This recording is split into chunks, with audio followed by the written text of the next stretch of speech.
There's this one quote by Winston Churchill, and it goes like this: if you're going through hell, keep going.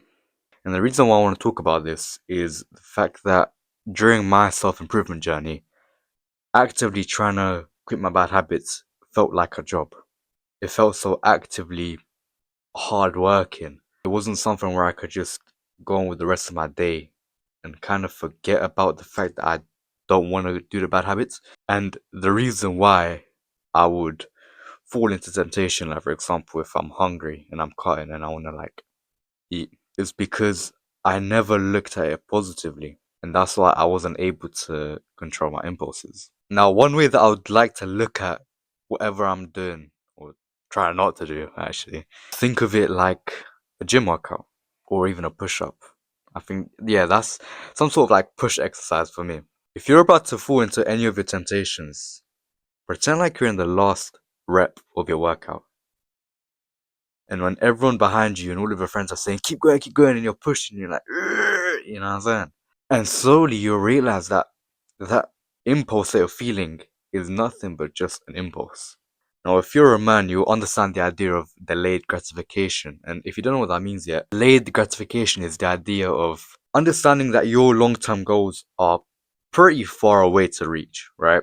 And these like little ideas and cravings will come into your mind, like playing video games. And to be able to fully have a sense of delayed gratification, you understand that these instant methods of gratification aren't worth it.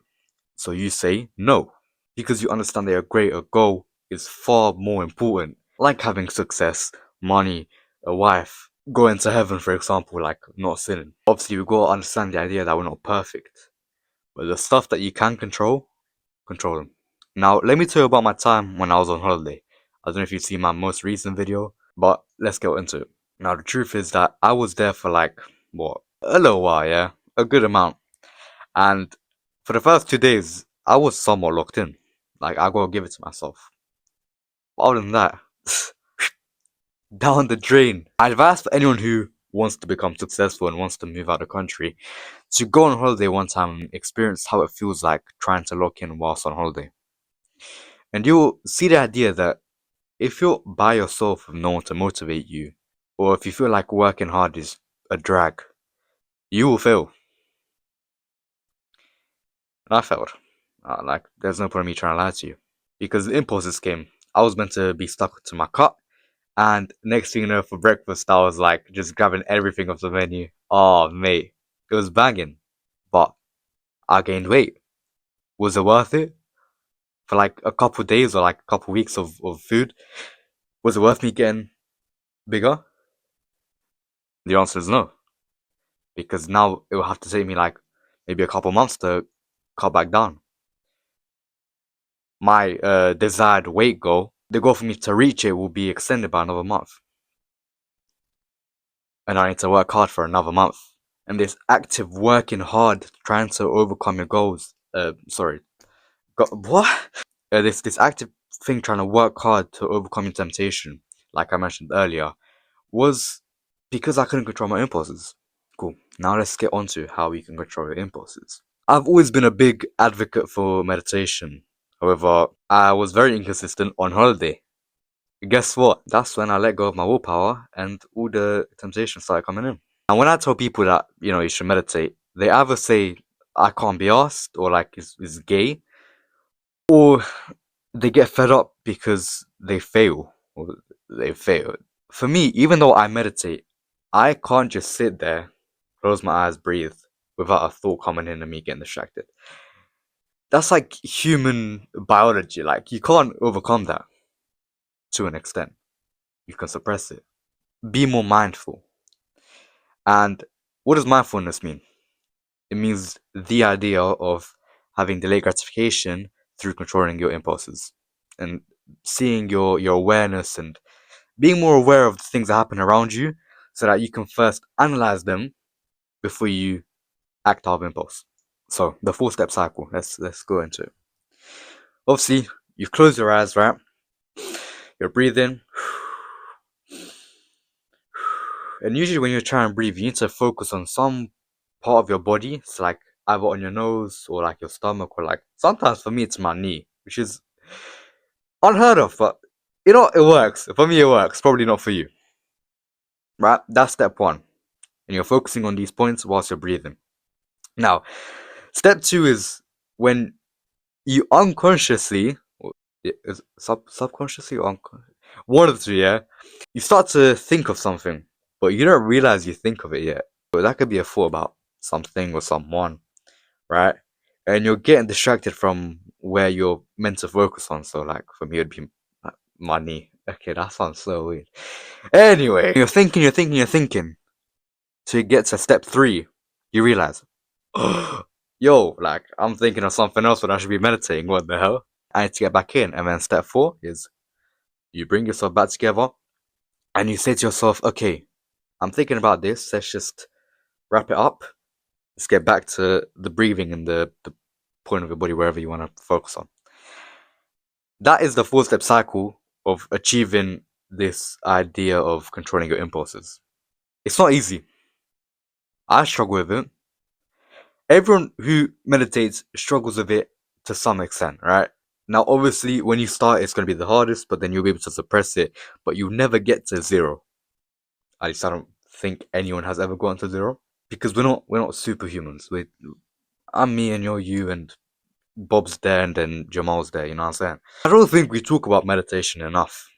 And there was I couldn't really tell you, right? But there was this one brother who did like a little experiment. He experimented on a couple billionaires, right? Probably like hundreds. And they all had one thing in common. Now, there were three, but I'm not going to mention them because they're irrelevant. But the main one was controlling your impulses. Now, just think about it. Let's just think about it, right? I'm a trader.